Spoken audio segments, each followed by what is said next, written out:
मैंने अपने हाथों से अपनी दिव्य आंखें निकालकर अपनी बहन को दे दी, सिर्फ इसलिए ताकि वो जिंदा रह सके। लेकिन बड़ी होकर उसी ने महान योद्धाओं के साथ मिलकर मुझे पुनर्जन्म के चक्र में कैद कर दिया। वो मुझे तब तक तड़पाना चाहती थी जब तक मेरी जान न निकल जाए, लेकिन गनीमत है, मरने से ठीक पहले इस चक्र ने मेरी जिंदगी भर की यादों को बाहर निकाल दिया।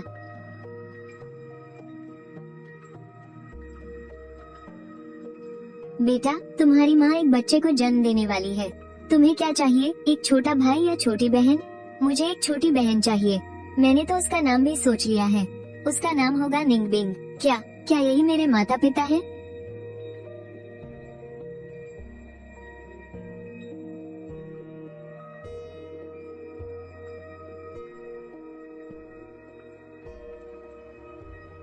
सुबह तक तो सब कुछ बिल्कुल ठीक था, अचानक ये सब कैसे हो गया?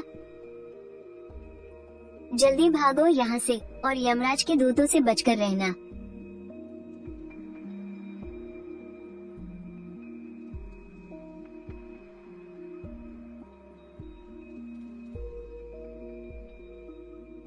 मुझे हर हाल में जिंदा रहना होगा।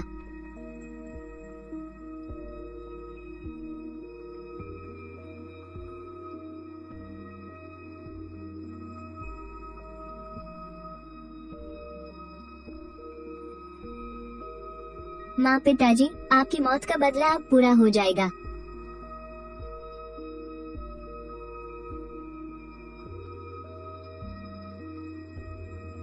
इस मनहूस लड़की को यहीं फेंक दो, इसे अपने हाल पर मरने दो। चलो जल्दी चलो यहाँ से, ये तो पनौती है एकदम। इतनी प्यारी बच्ची, इसके माँ बाप ने इसे ऐसे कैसे छोड़ दिया? माँ, अगर मेरी कोई छोटी बहन हुई और वो रोने लगी तो मैं क्या करूँगा? जब उसका पेट भर जाएगा तो वो अपने आप चुप हो जाएगी। लेकिन इस सुनसान जंगल में मैं इसके लिए दूध कहाँ से लाऊं?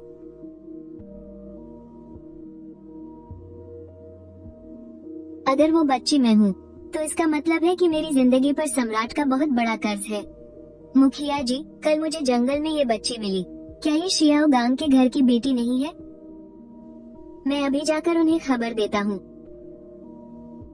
मेरी प्यारी बच्ची, रुको जरा, कल रात को क्या तुम लोगों ने ही इसे अपने हाथों से नहीं फेंका था? बकवास बंद करो, ये हमारी अपनी सगी बेटी है। हाँ, बिल्कुल सही। क्या तुमने कभी किसी माँ बाप को अपनी ही बेटी को फेंकते हुए देखा है?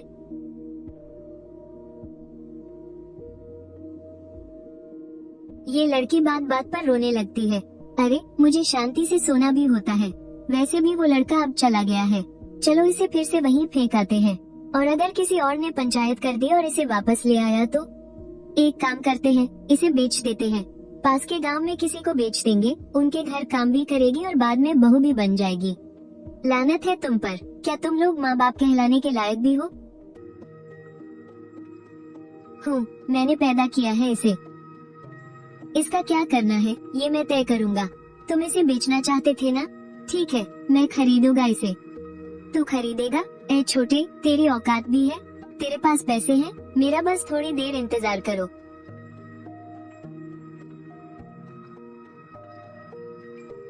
ये लो, ये सफेद बाग तुम रख लो।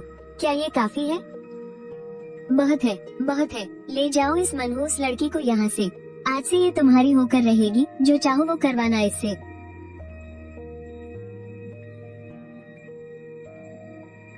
आज के बाद से हम दोनों एक दूसरे का सहारा बनेंगे और कभी एक दूसरे से अलग नहीं होंगे। आज से तुम्हारा नाम निंगबिंग होगा। तो महारानी निंगबिंग को सम्राट ने इस तरह से बचाया था। भले ही वो उनकी सगी बहन नहीं थी, लेकिन उनका ये एहसान खून के रिश्तों से भी बढ़कर है। मेरी जिंदगी पर उनका कर्ज है। एक बार ये सब खत्म हो जाए तो मैं खुद को हमेशा के लिए कैद कर लूंगी और फिर कभी इस दुनिया में कदम नहीं रखूंगी। क्या तुम्हारे पास कुछ खाने को है? नहीं।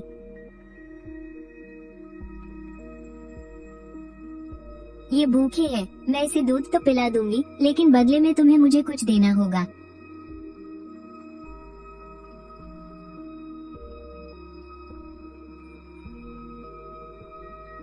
बेटा, मेरी एक बात मान ले।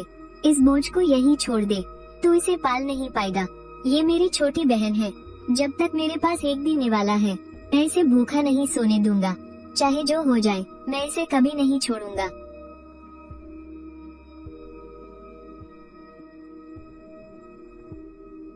पापा, नहीं भैया।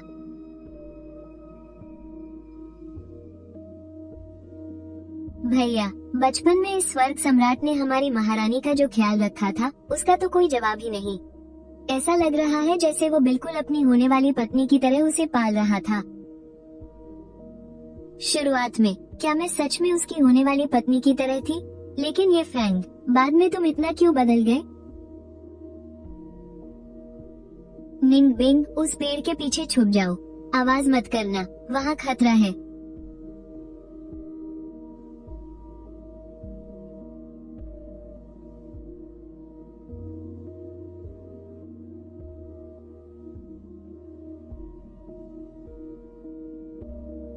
परम अस्थि, पुरानी किताबों में लिखा है कि जिसे भी ये हड्डी मिल जाए, वो पूरी मानव जाति का परम सम्राट बन सकता है।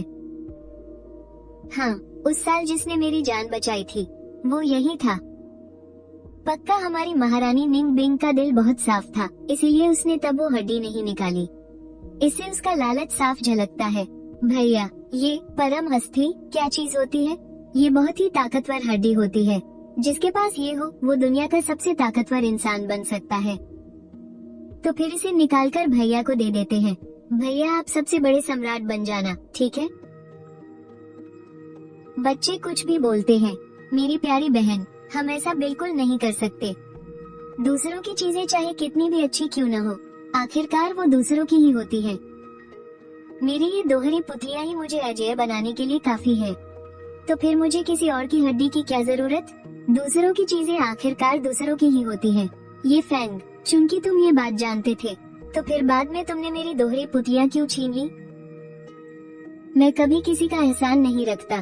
तुम्हें क्या चाहिए? क्या आप कोई साधक है? क्या आप मुझे साधना करना सिखा सकते हैं? मैं अपनी छोटी बहन की रक्षा करना चाहता हूँ। बहुत देर हो चुकी है। साधना बचपन से ही शुरू करनी पड़ती है, और तुम इसका सही समय गंवा चुके हो। अब तुम कितना कुछ सीख पाते हो, ये सिर्फ तुम्हारी किस्मत पर निर्भर करता है।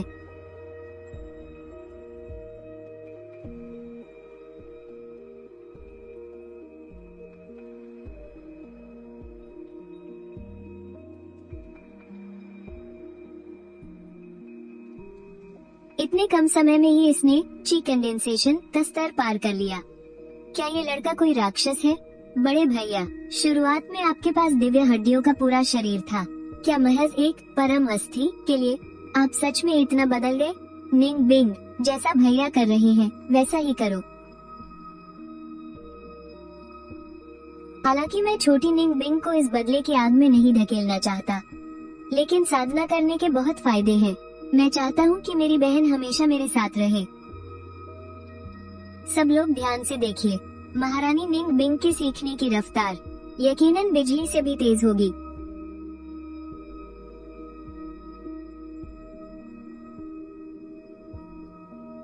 भैया, क्या आप मुझे भी सिखाएंगे?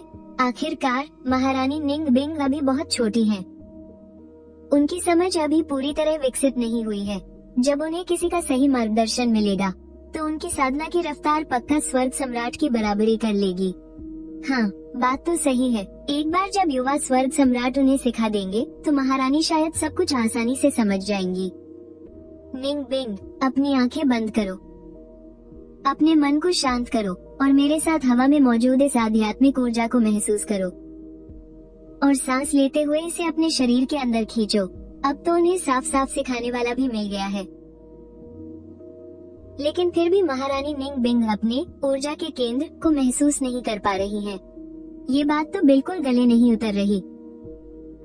ये शायद बचपन में उनके दिमाग के पूरी तरह विकसित न होने की वजह से है। मुझे यकीन है कि कुछ ही दिनों में महारानी निंग बिंग तो ची साधना के स्तर में पहुंच सकती है। दोस्तों, अब इसका सिर्फ एक ही मतलब हो सकता है, महारानी निंग बिंग की दोहरी दृष्टि वाली शक्ति अभी तक नहीं जागी है। इस दोहरी दृष्टि के जागने की शायद कुछ शर्तें होती हैं। मुझे बस इतना याद है कि बचपन में मुझ पर एक बहुत बड़ी मुसीबत आई थी, और जब मुझे होश आया तो मेरी दोहरी दृष्टि की शक्ति जाग चुकी थी। जहाँ तक इस बात का सवाल है कि ये शक्ति मुझे कैसे मिली, मुझे हमेशा से यही लगता था कि सही समय आने पर ये अपने आप ही जाग गई। 6 महीने बीत चुके हैं, लेकिन मेरी बहन अभी भी साधना शुरू नहीं कर पा रही है। अगर मेरी बहन साधना नहीं कर सकती तो क्या हुआ, मैं और भी ज्यादा ताकतवर बनूंगा ताकि मैं उसकी अच्छी तरह से रक्षा कर सकूं।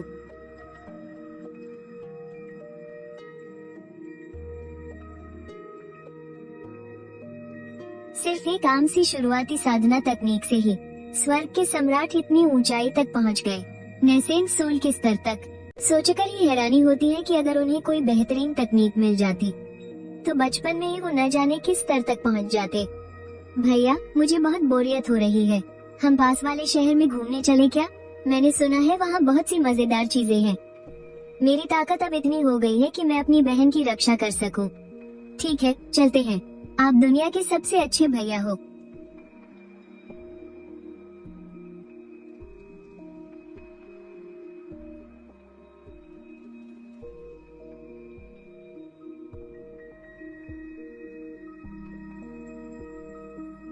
वाह, यहाँ तो बहुत मजा आ रहा है।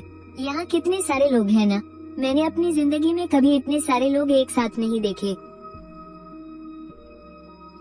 वाह भैया, वो देखो, वो क्या है? क्या ये वही नाटक है जिसके बारे में लोग अक्सर बात करते हैं, मेरी प्यारी बहन? मुझे इसके बारे में ज्यादा नहीं पता। कोई बात नहीं, वैसे भी मेरे भैया दुनिया में सबसे महान है। ऐसा तो कोई नहीं होता जिसे सब कुछ पता हो, है ना? मुझे धुंधला सा याद आ रहा है, मुझ पर जो वो भयानक मुसीबत आई थी वो शायद यहीं से शुरू हुई थी। किसने सोचा था कि इतने मामूली से शहर में इतनी कमाल की आध्यात्मिक ऊर्जा वाली एक छोटी बच्ची मिल जाएगी। भैया, मुझे बचाइए।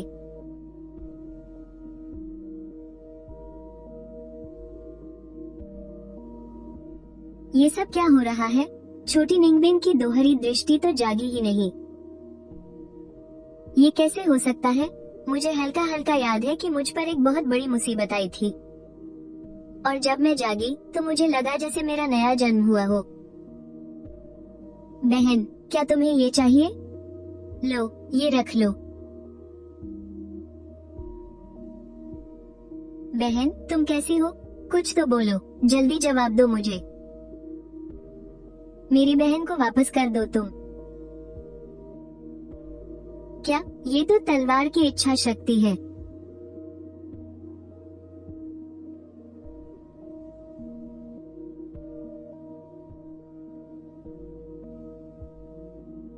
विशालकाय दैवीय रूप, ये कैसे मुमकिन है? मेरे और इस नैसेंट सोल वाले लड़के के बीच साधना के 2 बड़े स्तरों का अंतर है, फिर भी ये मुझ पर भारी पड़ रहा है। पता नहीं इस सफेद बालों वाले साधु को हराने के बाद क्या होगा। महारानी निंगबिंग, क्या आपको कुछ याद है? बचपन में मुझ पर एक बहुत बड़ी मुसीबत आई थी। मुझे उसकी बहुत सी बातें ठीक से याद नहीं है। बस इतना याद है कि होश में आने के बाद मैं अपने गुरु से मिली थी, और उसके बाद मैं उनके संप्रदाय में शामिल हो गई। उसी वजह से मैं आज इस मुकाम पर हूँ। ऐसा लग रहा है कि वो लड़का उस छोटी बच्ची को बचाने की कोशिश कर रहा है, लेकिन उस बच्ची की तो सांसें ही रुक चुकी हैं। क्या उसका इतना सब करना मायने रखता है?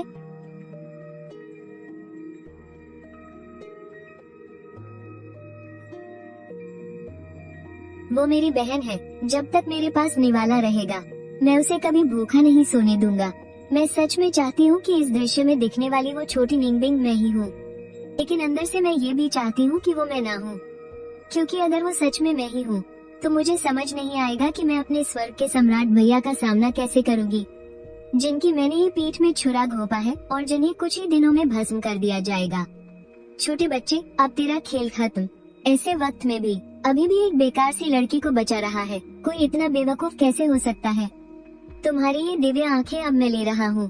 तुम्हारी हिम्मत कैसे हुई ऐसा कहने की? मैं मरते दम तक तुम्हें अपने साथ नर्क में घसीट ले जाऊंगा।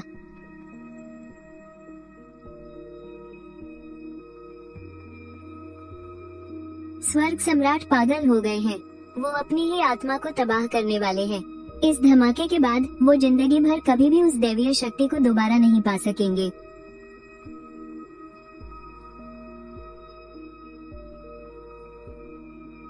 स्वर्ग सम्राट ने अपनी जवानी में ही विनाशकारी काली रोशनी पर काबू पा लिया था। सच में वो बहुत ताकतवर थे। स्वर्ग सम्राट की इन दिव्य आंखों में उनकी दाईं आंख के पास सिर्फ विनाशकारी काली रोशनी है, लेकिन उसमें जीवन देने वाली सफेद रोशनी नहीं है। इसका मतलब है कि उन्होंने बाद में महारानी निंगबिंग की दिव्य आंखें जबरदस्ती निकाल ली थी, सिर्फ महारानी निंगबिंग की जीवन देने वाली सफेद रोशनी छीनने के लिए। कुछ तो गड़बड़ है। हम में से किसी ने महारानी निंगबिंग को अपनी दिव्य आंखों का इस्तेमाल करते हुए देखा था, लेकिन वो जीवन देने वाली सफेद रोशनी नहीं थी। मैंने कभी भी उस सफेद रोशनी का इस्तेमाल नहीं किया है। मेरी दिव्य आंखों में हमेशा से ही विनाशकारी काली रोशनी की ताकत रही है।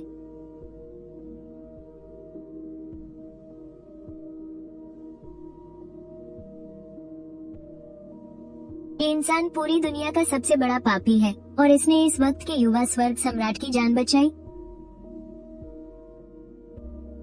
गुरुदेव, ये जिसने बीच बचाव किया है, ये तो महारानी निंगबिंग के गुरु हैं। मेरी जान बचाने के लिए बहुत बहुत शुक्रिया महाराज। कोई बात नहीं, आज मैं किसी दूसरी ही दुनिया में था, तभी मुझे महसूस हुआ कि तुमने अंतरिक्ष में दरार कर दी है। शायद हमारी किस्मत में मिलना लिखा था। महाराज, कृपया मेरी बहन की भी जान बचा लीजिए, जो मर चुका है। वो बस एक आम इंसान का शरीर है, मेरे किसी काम का नहीं। फिर मैं उसे क्यों बचाऊं? मुझे लगा था कि जरूर महारानी निंगबिंग के गुरु ने ही छोटी निंगबिंग को जिंदा किया होगा, लेकिन सच तो कुछ और ही निकला। तो इसका मतलब गुरुदेव का मेरे प्रति इतना अच्छा बर्ताव, वो भी मेरी इन दिव्य आंखों की वजह से था। इस दुनिया में कोई भी बिना किसी मतलब के अच्छा नहीं होता, लेकिन स्वर्ग सम्राट ने बिना किसी स्वार्थ के छोटी निंगबिंग के लिए जो किया, उसे क्या कहेंगे? महाराज, आपके लिए तो मैं भी मरने की कगार पर हूँ। फिर आपने मेरी जान क्यों बचाई और मेरी बहन की क्यों नहीं? तुम अलग हो, तुम मेरे लिए काम के इंसान हो, क्योंकि तुम्हारे पास ये दिव्य आंखें हैं। लड़के, मुझे गलत मत समझना, मैं तुम्हारी ये दिव्य आंखें छीनने नहीं वाला, बल्कि इसके उलट मेरे पास जो कुछ भी है वो सब मैं तुम्हें सौंप दूंगा। युवा स्वर्ग सम्राट की सोच भी बस इतनी सी ही थी। आखिरकार वो भी तो बस इस ताकत को पाकर और ज्यादा शक्तिशाली बनना चाहते थे। अगर मुझे ये ताकत मिल जाए तो क्या मैं अपनी बहन को बचा पाऊंगा? नहीं, क्योंकि तुम्हारी बहन अब मर चुकी है। तुम्हारी तो बेसात ही क्या है, अगर खुद महान सम्राट भी यहाँ आ जाएं, तो वो भी तुम्हारी बहन को नहीं बचा सकते। अगर बात ऐसी है तो ये ताकत मेरे लिए भी किसी काम की नहीं है। तुम्हारे पास ये दिव्य आंखें हैं, सिर्फ यही एक बात तुम्हें बाकी सबसे बेहतर बनाती है। इन दिव्य आंखों की जादुई ताकत के साथ कुछ ही समय में तुम्हारे सारे घाव भर जाएंगे। अगर मेरी बहन के पास ये दिव्य आंखें हो तो क्या वो इस महान विरासत को अपना सकेगी? अगर उसने इसे अपना लिया तो क्या वो मौत को मात देकर वापस लौट आएगी? तुम्हारी बहन के पास दिव्य आंखें नहीं है, वो बस एक आम इंसान है। उसे यही छोड़ दो और जब तुम भविष्य में ताकतवर बन जाओगे तो ऐसी न जाने कितनी ही बहनों को अपना बना सकोगे। तो अगर मैं अपनी ये दिव्य आंखें अपनी बहन को दे दूं, तो क्या वो इस विरासत को अपना सकेगी और मौत से वापस लौट आएगी? स्वर्ग सम्राट ने क्या कहा? वो अपनी आंखें अपनी बहन को देना चाहते हैं ताकि छोटी निंगबिंग उस विरासत को पा सके। मौत को मत देना, और याद रहे ये कोई आम आंखें नहीं बल्कि दिव्य आंखें हैं। भला कोई इन्हें किसी और को कैसे दे सकता है? रुको, अगर यह सच में काम कर गया तो क्या निंगबिंग महारानी की ये दिव्य आंखें, क्या मेरी ये आंखें सच में भैया ने मुझे दी थी? लेकिन मैंने तो खुद अपने ही भैया की पीठ में खंजर घोंपा था। अब मैं उन्हें अपना चेहरा कैसे दिखाऊंगी? नौजवान, अपनी बहन के लिए तुम्हारा ये प्यार और फिक्र देखकर मैं सच में हैरान हूँ। लेकिन अगर तुम अपनी ये दिव्य आंखें उसे दे भी दो, तब भी वो एक लाश ही रहेगी और हीवान संप्रदाय की विरासत को हासिल नहीं कर पाएगी। सीनियर, आप बिल्कुल सही कह रही हैं। एक मुर्दा कभी विरासत हासिल नहीं कर सकता। लेकिन सीनियर, क्या आप मेरी बहन को पहले वापस जिंदा कर सकती है? हाँ, बिल्कुल। अगर खुद कोई महान सम्राट भी यहाँ आ जाए तो वो भी तुम्हारी बहन को नहीं बचा सकता, लेकिन मैं बचा सकती हूँ। जिस इंसान को महान सम्राट भी नहीं बचा सकता, उसे ये बचा सकती है। ये सीनियर आखिर किस स्तर की ताकत रखती है? लेकिन मैं उसे नहीं बचाऊंगी। हीवान संप्रदाय के असली वारिस तुम हो।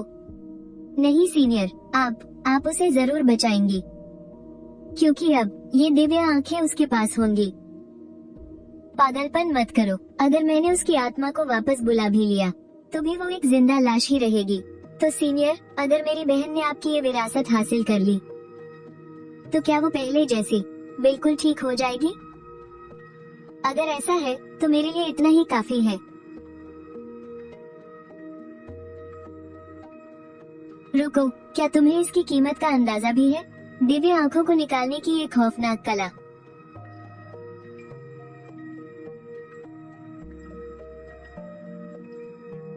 ये दर्द क्या किसी शैतान द्वारा शरीर की सारी ऊर्जा खींच लेने से भी 1000 गुना, 10,000 गुना ज्यादा भयानक है? क्या निंगबिंग महारानी से उनकी दिव्य आंखें जबरदस्ती नहीं छीनी गई थी? तो क्या अब जाकर उन्हें पहली बार इस खौफनाक दर्द का एहसास हो रहा है? मुझे तो स्वर्गीय सम्राट ने पहले ही बेहोश कर दिया था, और जब मेरी आंख खुली तो मेरी दिव्य आंखें जा चुकी थी। भैया, तो क्या उस दिन आपने मुझे इसलिए बेहोश किया था ताकि मुझे इस असहनीय दर्द से न गुजरना पड़े?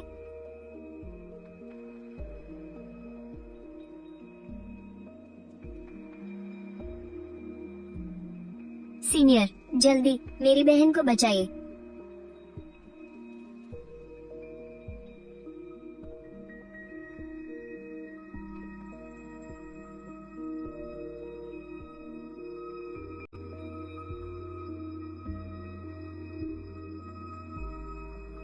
तुम्हारी बहन को इस प्रक्रिया में न जाने कितना वक्त लग जाए। जब वो लौट कर आएगी तो वो तुम्हें कैसे ढूंढेगी? उसकी कोई जरूरत नहीं है। मुझे नहीं लगता कि मैं तब तक जिंदा बचूंगा। तो भैया पहले ही मान चुके थे कि ये हमारी आखिरी मुलाकात है। जब वो वापस लौटे और अगर तुम जिंदा रहे तो ये निशान उसे तुम तक ले आएगा। आपका बहुत शुक्रिया सीनियर। अफसोस की बात है कि मेरा काम सिर्फ एक वारिस ढूंढना है। संप्रदाय के खजाने को अपने निजी काम के लिए इस्तेमाल करने का मुझे कोई हक नहीं है, वरना मैं कोई दिव्य दवा देकर तुम्हारा इलाज जरूर करती। भले ही मैं संप्रदाय का खजाना इस्तेमाल नहीं कर सकती, लेकिन अपनी खुद की ताकत से तुम्हारी थोड़ी मदद तो कर ही सकती हूँ। जैसा कि तुम देख सकते हो, मैं बहुत पहले ही मर चुकी हूँ। मैं सिर्फ एक भटकती हुई आत्मा हूँ। तो मास्टर भी सिर्फ एक आत्मा ही थी। तभी मैं सोचूं, हीवान संप्रदाय का वारिस बनने के लिए तुम अपनी बहन से कहीं ज्यादा लायक हो। अगर तुमने उसके शरीर को इतने अच्छे से संभाल कर न रखा होता तो मैं भी कुछ नहीं कर पाती। सीनियर, आपने मेरी बहन पर बहुत बड़ा एहसान किया है, लेकिन आपने मुझे क्यों बचाया? मैं तो अब किसी काम का नहीं रहा। मैंने तुम्हारे अंदर एक अनंत शक्ति देखी है। अगर तुम जिंदा बच गए तो भविष्य में तुम्हारी कामयाबी मेरी सोच से भी कहीं आगे जाएगी।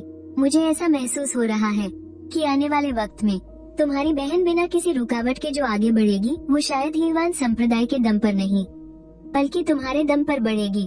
निंगबिंग महारानी की मास्टर लोगों को परखने में कितनी माहिर थी। निंगबिंग महारानी का यहाँ तक का सफर। मेरी सबसे बड़ी ताकत कभी कोई विरासत नहीं थी, बल्कि मेरे वो भाई थे जो इस पूरी दुनिया में सबसे अजेय स्वर्ग सम्राट है। मुझ पर उनका इतना कर्ज है, आखिर मैं इसे कैसे चुका पाऊंगी? महाशय, आपके इस बड़े उपकार का कर्ज मैं जरूर चुकाऊंगा। अगर मैं आपके किसी भी काम आ सका तो अपनी पूरी जी जान लगा दूंगा। अगर ऐसी बात है तो मेरी एक छोटी सी विनती है। अगर भविष्य में तुम्हें मेरे वंश का कोई भी व्यक्ति मिले तो कृपया उसकी थोड़ी मदद कर देना। मैं समझ गया। अगर मुझे आपके वंशज मिले तो मैं हर हाल में उनकी रक्षा करूंगा। बहुत खूब, समय आ गया है नौजवान। मुझे यकीन है कि तुम मुझे निराश नहीं करोगे। नौजवान, तुमने उसके लिए इतना बड़ा बलिदान दिया है, लेकिन अगर तुम्हारी जगह वो होती, क्या वो भी तुम्हारे लिए ऐसा ही करती? हाँ, वो करती। वो पक्का ऐसा ही करती। लेकिन मैं यही चाहूंगा कि उसे कभी भी ऐसे हालात का सामना न करना पड़े।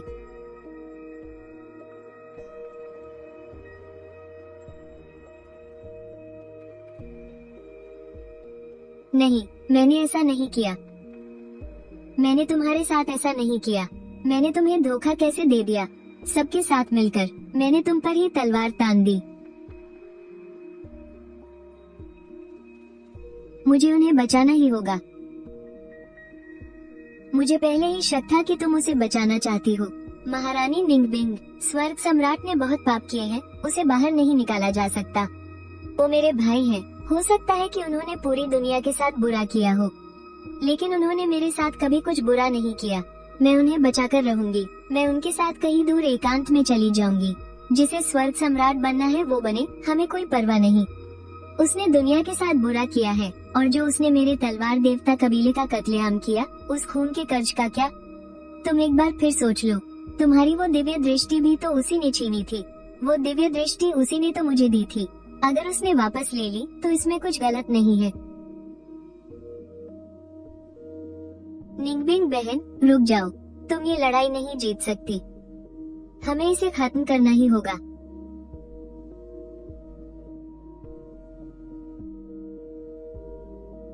हाँ, इसका कोई फायदा नहीं। एक बार स्वर्ग सम्राट भस्म हो गया तो सब कुछ अपने आप खत्म हो जाएगा।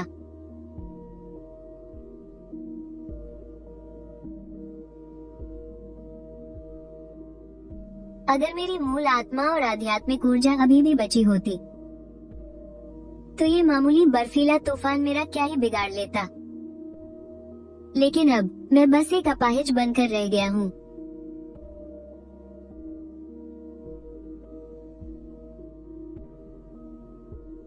सुनिए, क्या आप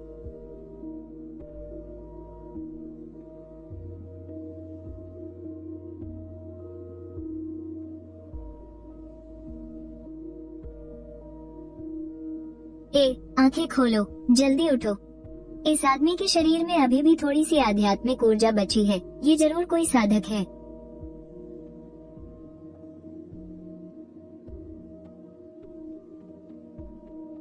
मेरी प्यारी बहन, माँ, पिताजी,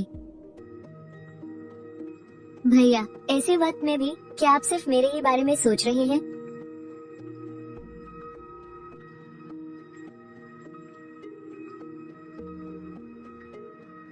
जो इंसान मरते दम तक अपने परिवार को याद कर रहा है, वो पक्का कोई बुरा आदमी नहीं होगा।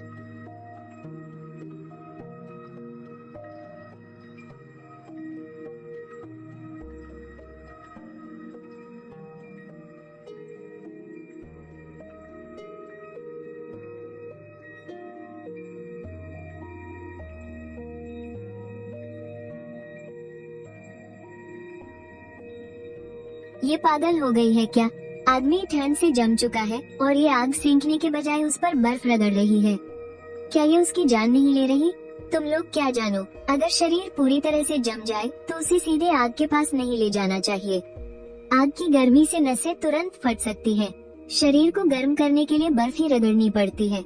ओह, तो ये बात है। सच में हमारी महारानी बहुत समझदार और ज्ञानी है। अजीब बात है, ये तरीका और उसके चेहरे के ये भाव। मुझे ये लड़की इतनी जानी पहचानी क्यों लग रही है? मैं पहली बार किसी लड़के के लिए ऐसा कुछ कर रही हूँ। तुम्हें मरना नहीं है, समझे?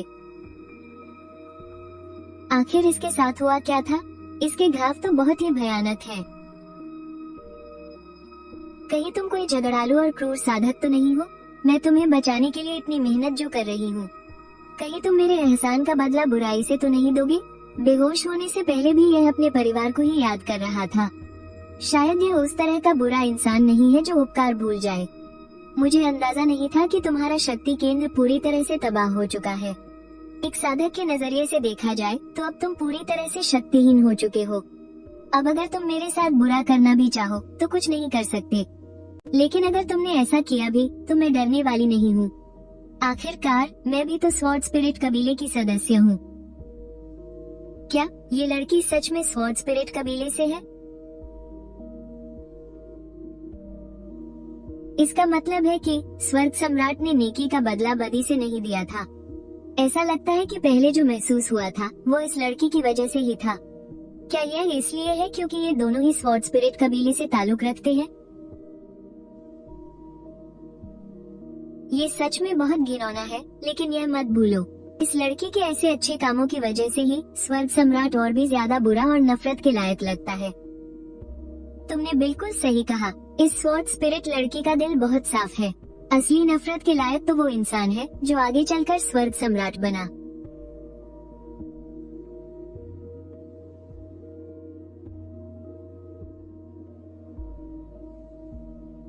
मुझे तो अभी बहुत जोरों की भूख लगी है।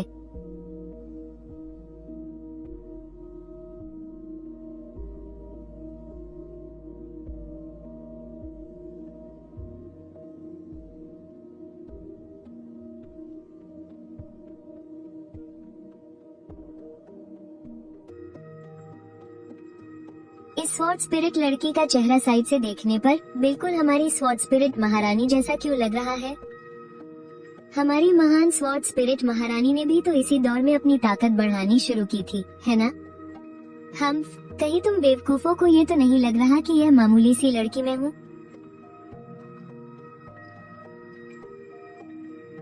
जरा ध्यान से देखो तुम सब, ये तो साफ तौर पर एक बदसूरत लड़की है। इसकी तुलना हमारी बेमिसाल और खूबसूरत महारानी से कैसे की जा सकती है? शक्ल सूरत इतनी मायने नहीं रखती। चूंकि यह लड़की स्वॉर्ड स्पिरिट कबीले की है, मैं इसके शरीर के अंदर की हालत को महसूस कर सकती हूँ। मेरे और इसके बीच एक बहुत बड़ा फर्क है, और यही इस बात का सबसे बड़ा सबूत है।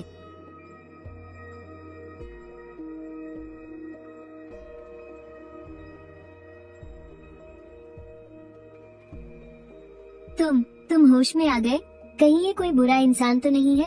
कहीं ये मेरे एहसान का बदला बुराई से तो नहीं देगा? मैं कहाँ हूँ? क्या तुमने मेरी जान बचाई है? ये बिंगहान शहर है जो स्वॉर्ड स्पिरिट कबीले के इलाके में आता है। हालांकि अब ये स्वॉर्ड स्पिरिट कबीले के छोड़े हुए शहरों में से एक माना जाता है। और जहाँ तक तुम्हारी जान बचाने की बात है, जाहिर सी बात है मैंने ही बचाई है। लेकिन ध्यान रखना, तुम मेरे एहसान का बदला बुराई से नहीं दोगे, समझे तुम? बहुत बहुत शुक्रिया।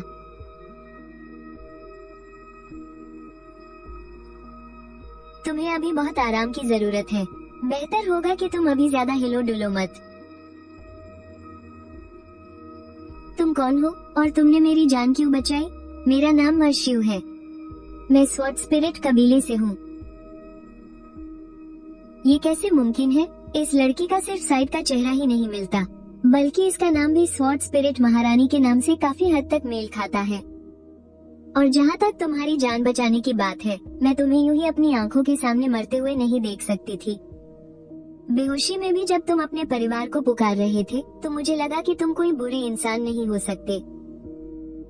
या फिर शायद इसलिए क्योंकि मैं खुद पूरी तरह से शक्तिहीन हूँ, तो अपने जैसे किसी इंसान को देखकर मुझे तुम पर तरस आ गया। बस इसीलिए मैंने तुम्हें बचाया। अच्छा, तो ये बात है। मेरी जान बचाने के लिए तुम्हारा बहुत बहुत शुक्रिया। मुझे माफ कर दो, मुझे तुम्हें ऐसे शक्तिहीन नहीं कहना चाहिए था। कोई बात नहीं, यही तो सच है। लेकिन तुम खुद को शक्तिहीन क्यों कह रही हो? मेरा शक्ति केंद्र पूरी तरह से सूख चुका है। क्या इस लड़की की हालत भी मेरे जैसी ही है? हमारा स्वॉर्ड सेंट कबीला सबसे बेहतरीन तलवारबाजी की साधना करता है। तुम्हें पता है हमारे कबीले ने उत्तरी क्षेत्र में कितने ही महान तलवारबाजों को जन्म दिया है। लेकिन मैं बाकियों से बिल्कुल अलग हूँ, क्योंकि मैं जन्म से ही स्वॉर्ड हॉट के बिना पैदा हुई थी। इस रशियो और हमारी स्वॉर्ड स्पिरिट महारानी के नाम में सिर्फ एक अक्षर का ही तो फर्क है, और इसका साइड का चेहरा भी बिल्कुल उनके जैसा है। कहीं ऐसा तो नहीं कि यही लड़की आगे चलकर किसी और तरीके से स्वॉर्ड हॉट हासिल कर लेगी? आखिरकार शुरुआत में तो बाई निंगबिंग के पास भी दोहरी पुतलियां नहीं थी ना। बाद में स्वर्ग के सम्राट ने अपनी दोहरी पुतलियां उसे दे दी थी। अगर बात सच में यही है, तो इसका मतलब कहीं तुम लोग ये तो नहीं सोच रहे कि इस आशियों को स्वॉर्ड हॉट मिलने के बाद वो मेरी तरह महान सम्राट बन गई? गलत। यही बात तो मैंने पहले भी कही थी कि मुझ में और उस स्वॉर्ड स्पिरिट लड़की में सबसे बड़ा फर्क क्या है। मेरे पास ग्लेज स्वॉर्ड हॉट है, जो सबसे साफ और बेदाग स्वॉर्ड हॉट है। ग्लेज स्वॉर्ड हॉट कोई ऐसी चीज नहीं जो सीखी जाए, ये पैदाइशी होता है। इसे बाद में अपनी मेहनत से नहीं जगाया जा सकता।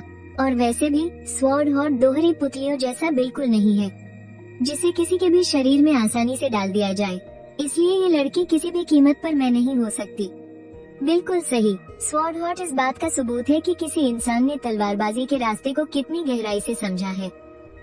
अगर तुम्हें किसी और का स्वॉर्ड हॉट मिल भी जाए, तो भी तुम उसका कभी इस्तेमाल नहीं कर पाओगे। कल्टीवेशन के बारे में मेरी सारी जानकारी सिर्फ ये श्याओयाओ की उस सबसे मामूली किताब से ही है। मुझे स्वॉर्ड हॉट के बारे में कुछ भी नहीं पता। आशियू जी, क्या आप मुझे अपने स्वॉर्ड स्पिरिट कबीले के बारे में कुछ बताएंगी? हाँ, बिल्कुल बताऊंगी। हमारा स्वॉर्ड स्पिरिट कबीला बहुत ही कमाल का है। इन सब की शुरुआत उस समय से होती है जब पांगू ने इस दुनिया को बनाया था। तो बस कहानी इतनी ही है। इससे ज्यादा मैं तुम्हें और कुछ नहीं बता सकती। इतना भी मेरे लिए बहुत है। आपने मेरी जान बचाई है। आपका यह एहसान मैं जिंदगी भर नहीं भूलूंगा। आशिव जी, आपने मुझे बचाया है। क्या कोई ऐसा काम है जो मैं आपके लिए कर सकूं? सच कहूं तो एक चीज है। बताइए, मैं अपनी तरफ से पूरी कोशिश करूंगा। कहने को तो ये बहुत आसान है और मुश्किल भी। बस अच्छे से अपनी जिंदगी जीना, मरना मत। मेरी आज की इस मेहनत को बस बेकार मत जाने देना। ठीक है, मैं आपसे वादा करता हूँ आशिव जी, मैं इतनी आसानी से नहीं मरूंगा। इतनी आसानी से नहीं मरूंगा का क्या मतलब है? तुम्हें मरने की बिल्कुल इजाजत नहीं है। तुम्हारी ये जान मैंने बहुत मुश्किल से बचाई है, इसलिए जब तक मैं ना कहूँ तुम किसी भी हाल में नहीं मर सकते। समझे तुम? ठीक है, जब तक मेरे शरीर में एक भी सांस बाकी है मैं खुद को मरने नहीं दूंगा। इसके अलावा मैं आपसे एक और वादा कर सकता हूँ आशिव जी। क्या कोई और काम है जो आप मुझसे करवाना चाहती हैं? अरे तुम बस अच्छे से जिंदा रहो, मेरे लिए वही काफी है। और वैसे भी मैंने इतने सारे लोगों की जान बचाई है। अगर मैं उन सब से काम करवाने लगूं, तो मैं तो थकावट से ही मर जाऊंगी। सुनकर तो ऐसा लगता है जैसे आशिव जी ने बहुत से लोगों की जान बचाई है। बिल्कुल, मैंने बहुत से लोगों की जान बचाई है। इतने सारे लोगों की नहीं, इतने सारे लोगों की। और तुम जो हर बात में आशिव जी रटते रहते हो, तुम्हें खुद अजीब नहीं लगता क्या? तुम मुझे बस आशिव कहकर बुला सकते हो। अभी तुमने कहा था ना कि तुम मुझसे एक और वादा कर सकते हो। तो अब मैं तुमसे कहती हूँ कि आज के बाद मुझे आशिव जी मत बुलाना। मुझे सीधे बस आशिव ही कहना। ये ठीक है आशिव? मुझे बिल्कुल उम्मीद नहीं थी कि ये अपने वादे का इस्तेमाल इतनी मामूली सी बात के लिए करेगी। हाँ, वैसे बुद्धू, तुमने मुझे अभी तक अपने बारे में कुछ भी नहीं बताया। तुम इस बिंघान शहर में क्यों आए हो? आशिव, क्या तुमने कभी यानलो हॉल नाम के किसी गुट के बारे में सुना है? नहीं, मैंने तो ऐसा कोई नाम बिल्कुल नहीं सुना। क्यों, क्या हुआ? बुद्धू, तुम तो अपने बारे में बात करने वाले थे ना? फिर बीच में ये यानलो हॉल कहाँ से आ गया?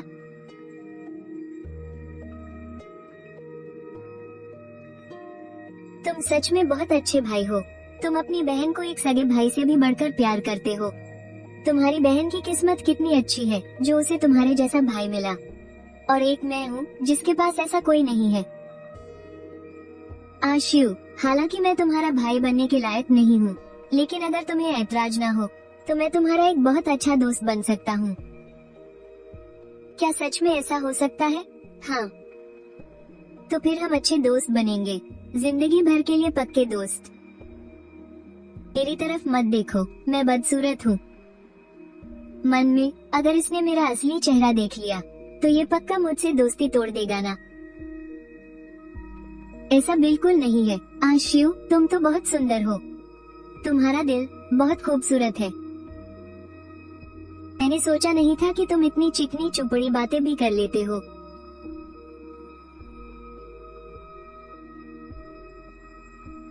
बुद्धू, क्यों ना मैं तुम्हें तलवारबाजी सिखाऊं? हो सकता है तुम भी एक महान तलवारबाज बन जाओ। इस तरह तुम्हें अपना बदला लेने का मौका भी मिल जाएगा। क्या तुम्हें डर है कि मुझ जैसी कमजोर लड़की तुम्हें ठीक से नहीं सिखा पाएगी? मेरी तो बुनियाद ही उजड़ चुकी है। मैं तो अब किसी काम का नहीं रहा। क्या इस हालत में भी मैं तलवारबाज बन सकता हूँ? हमारा स्वॉर्ड स्पिरिट कबीला आम साधकों से अलग है।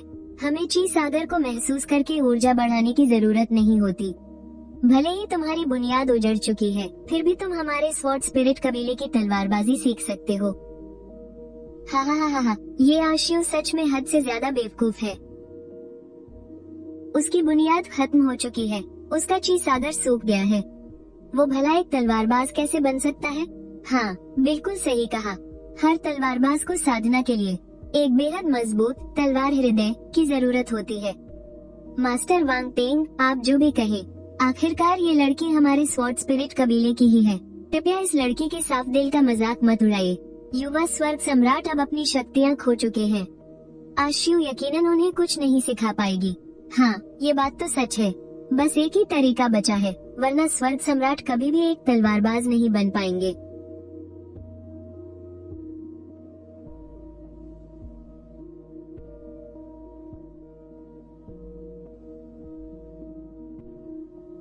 ये बिल्कुल नामुमकिन है। स्वर्ग सम्राट अब पूरी तरह से बर्बाद हो चुके हैं, तो फिर वो तलवार की इतनी तेज ऊर्जा कैसे छोड़ पा रहे हैं? लियुली स्वॉर्डहॉट। स्वर्ग सम्राट के पास लियुली स्वॉर्डहॉट है। मैंने अभी जिस इकलौते तरीके की बात की थी ना, वो लियुली स्वॉर्डहॉट वाले इंसान पर ही लागू होती है। लेकिन लियुली स्वॉर्डहॉट तो सिर्फ मेरे पास है। सदियों से मैंने किसी दूसरे इंसान के पास इसके होने की बात नहीं सुनी। स्वर्ग सम्राट के पास भी लियुली स्वॉर्डहॉट है और स्वॉर्ड सोल एम्प्रेस के पास भी है। अगर निंग बिंग के साथ जो हुआ वो फिर से दोहराया गया तो बहुत बड़ी मुसीबत खड़ी हो जाएगी। नामुमकिन। लियुली स्वॉर्डहॉट का कोई इलाज नहीं है। ऐसा बिल्कुल नहीं हो सकता। तुम सच में बहुत कमाल के हो। मैं बचपन से अभ्यास कर रही हूँ, फिर भी ऐसा नहीं कर पाई। मुझे और भी मजबूत बनने के लिए कड़ी मेहनत करनी होगी, ताकि मैं भविष्य में अपने माता पिता का बदला ले सकूं, अपनी बहन के लौटने का इंतजार कर सकूं और आज मिली इस लड़की की भी रक्षा कर सकूं।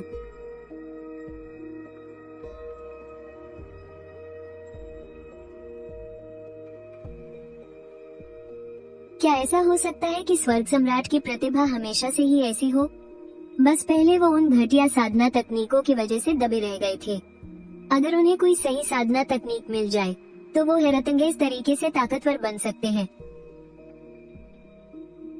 भाई शियाओ, आपको खुद को दोष देने की कोई जरूरत नहीं है। स्वर्ग सम्राट का ये जो उदय हुआ है ना, इसकी असली गुनहगार तो ये आशियू ही है। फिर भी स्वर्ग सम्राट को साधना के रास्ते पर मैंने ही ढकेला था।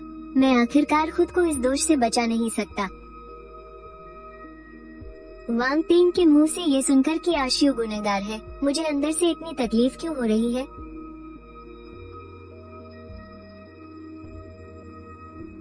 बुद्धू, तुम्हारी तलवार की ऊर्जा अचानक कहाँ गायब हो गई? क्या मैंने तुम्हें कुछ गलत सिखा दिया है? नहीं, अभी जो तलवार की शक्ति तुमने देखी वो मैंने खुद ही खत्म कर दी है। इसमें तुम्हारी कोई गलती नहीं है। बुद्धू, तुमने ऐसा क्यों किया? तुमने इतनी अच्छी तलवारबाजी की शक्ति यूं ही छोड़ दी?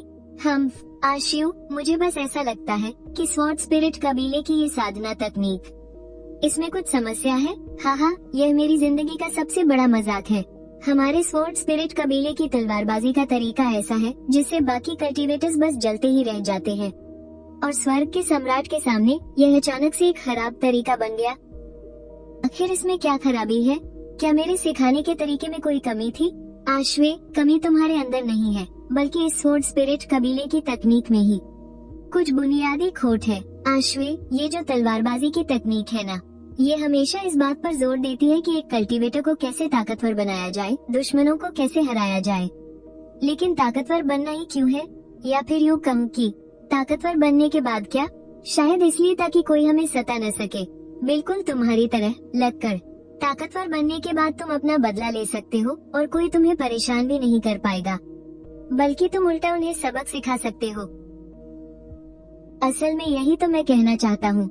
ये तरीका सिर्फ तलवार को निखारने पर ध्यान देता है, लेकिन एक तलवारबाज के मन और दिल को नहीं समझता। प्राचीन काल में स्वॉर्ड स्पिरिट कबीले का तरीका आज से काफी अलग था।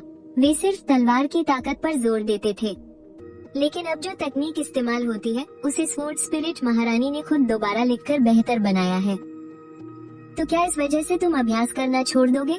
सच कहूँ तो अभी के लिए इसका अभ्यास करने में कोई बुराई नहीं है ना? दूसरों की तकनीकें आखिर दूसरों की ही होती है।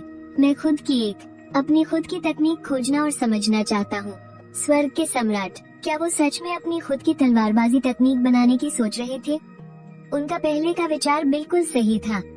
इतनी छोटी सी उम्र में ही वो समझ गए थे कि दूसरों की तकनीक कभी अपनी नहीं हो सकती। सिर्फ इसी बात से पता चलता है कि आगे चलकर वो तलवारबाजी में क्या कमाल करने वाले थे। लेकिन स्वर्ग के सम्राट के पास क्रिस्टल स्वॉर्डहॉट होने के बावजूद उन्होंने भविष्य में कभी तलवार क्यों नहीं उठाई? क्या किस्मत का कोई ऐसा खेल था जिसने उन्हें तलवार की राह पर चलने ही नहीं दिया? रात बहुत हो गई है, तुम कमरे में जाकर अच्छे से आराम करो। मैं बाहर तुम्हारे लिए पहरा दूंगा।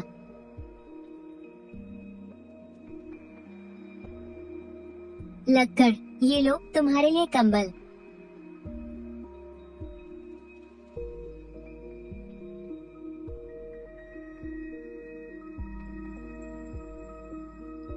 लक्कड़, क्या तुम ये लकड़ी की तलवार तराश रहे हो?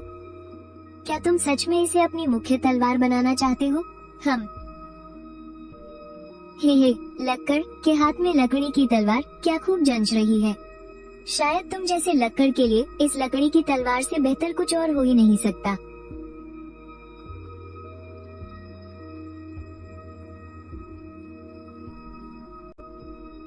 लाओ, इसे मैं बना देती हूँ।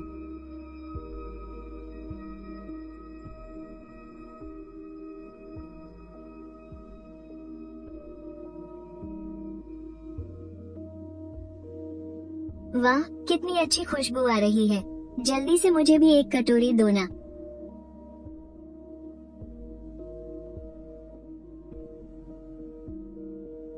ये सूप तो बहुत ही स्वादिष्ट है। क्या इसका कोई नाम है? इतने लाजवाब सूप का कोई बढ़िया सा नाम न होना बड़े दुख की बात है। ऐसा करो लक्कड़, तुम ही इसका कोई अच्छा सा नाम रख दो ना। सूप में पत्ता गोभी और टोफू है, साथ में थोड़े चावल के दाने भी हैं। तो फिर क्यों ना इसे मोती पन्ना और सफेद जैद सूप कहा जाए? हाँ, ये बढ़िया है, ये बहुत बढ़िया है। आज से इसका नाम मोती पन्ना और सफेद जैद सूप ही होगा। मोती पन्ना और सफेद जैद सूप। मुझे ऐसा क्यों लग रहा है कि मैंने ये नाम पहले कहीं सुना है।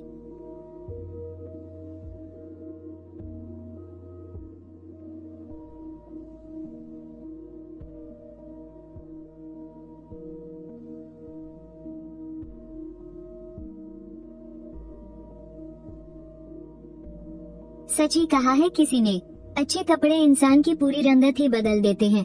लक्कड़, इन कपड़ों में तो तुम एकदम निखर गए हो, बहुत शानदार लग रहे हो।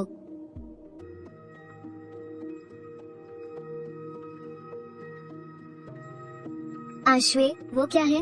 वो ट्विन स्पिरिट पेंडेंट है। जब दो कल्टीवेटर्स इसमें अपनी अपनी ऊर्जा डालते हैं तो ये पेंडेंट चमकने लगते हैं, और अगर कोई एक खतरे में हो तो दूसरे को तुरंत पता चल जाता है। आश्वे, इस पेंडेंट की जोड़ी को भी खरीद लो ना। लक्कड़, कल्टीवेटर से जुड़ी ये जादुई चीजें बहुत महंगी होती हैं। मेरे पास इतने पैसे नहीं हैं, मैं बहुत गरीब हूँ। बुद्धू, तुमने ये जेड पेंडेंट पक्का अपनी छोटी बहन को देने के लिए ही खरीदा होगा ना? अगर ऐसा नहीं होता मैं तुम्हारे लिए ये बिल्कुल नहीं खरीदता। असल में मैंने तो इसे तुम्हें ही देने का सोचा था आश्वे। इस ट्विन स्पिरिट जेड पेंडेंट के होते हुए अगर आश्वे कभी मुसीबत में पड़ी तो मुझे तुरंत पता चल जाएगा। अगर भविष्य में तुम पर कोई भी खतरा आया तो मैं अपनी जान पर खेलकर भी तुम्हें बचाऊंगा।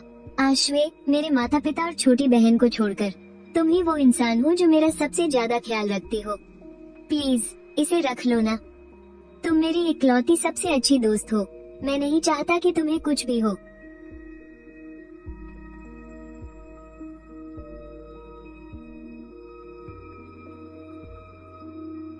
इस तरह का जादुई हथियार अपने खून के रिश्तों को देने के अलावा सिर्फ अपने जीवन साथी को ही दिया जाता है। मैं बस यही दुआ करती हूँ कि इसका इस्तेमाल करने की नौबत कभी ना आए। तो सच में उसकी जिंदगी में कभी इस तरह की कोई औरत भी थी? क्या महारानी के दिल में आज भी स्वर्ग सम्राट के लिए कोई जगह बाकी है? बिल्कुल नहीं। मेरे और उस स्वर्ग सम्राट के बीच सिर्फ और सिर्फ गहरी दुश्मनी है। कोई प्यार या लगाव नहीं बचा है।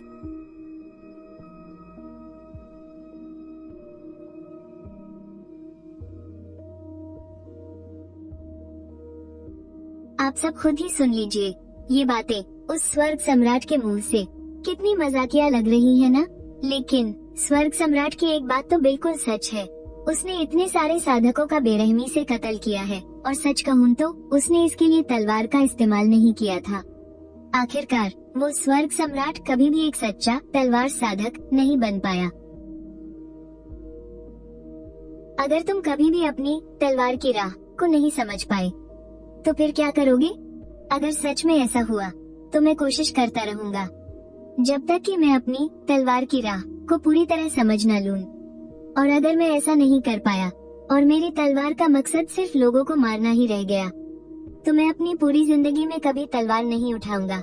बुद्धू, तुम हमेशा दूसरों के बारे में ही सोचते रहते हो, क्या तुमने कभी खुद के बारे में कुछ सोचा भी है?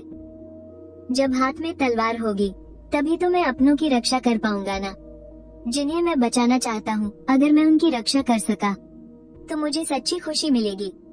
तो फिर ये खुद के बारे में सोचना कैसे नहीं हुआ? हाथ में तलवार होने पर ही तुम उनकी रक्षा कर सकते हो जिन्हें तुम बचाना चाहते हो।